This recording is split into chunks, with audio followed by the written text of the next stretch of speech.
L'utilisation durable des ressources vivantes et non vivantes du lac Tanganyika, tel est le thème de l'atelier de sensibilisation et d'information qui a été organisé à Rumongue ce 20 février 2014 par l'autorité du lac Tanganyika en collaboration avec la FAO via son programme Smart Fish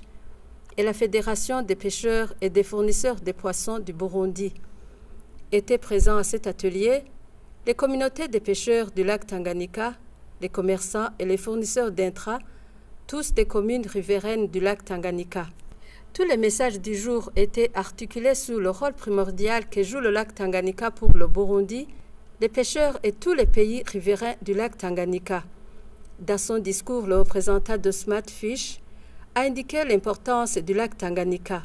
Tous conscients de l'importance du lac Tanganyika pour l'alimentation des populations riveraines et pour la protection de l'écosystème de la région,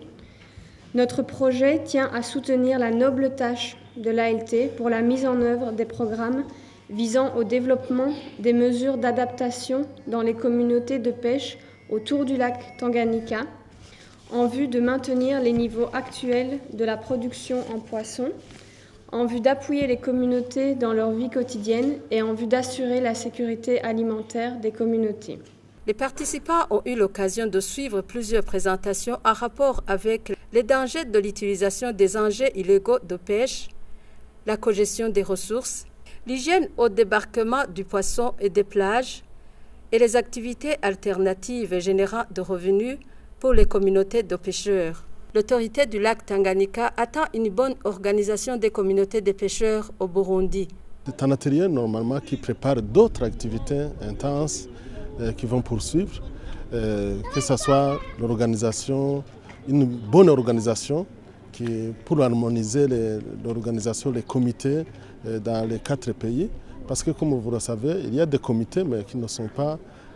très durables, qui n'ont pas de lois, qui ne sont pas organisés de la même façon dans les 4 pays. Les experts des 4 pays se sont convenus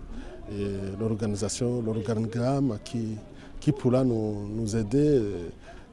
à bien faire les travaux de la même façon, les sensibilisations de la même façon. Il y aura une hiérarchie qui est bien organisée de la plage jusqu'au niveau régional pour bien organiser, faire de la même façon dans les 4 pays, organiser les travaux qui se déroulent dans le lac Tanganyika.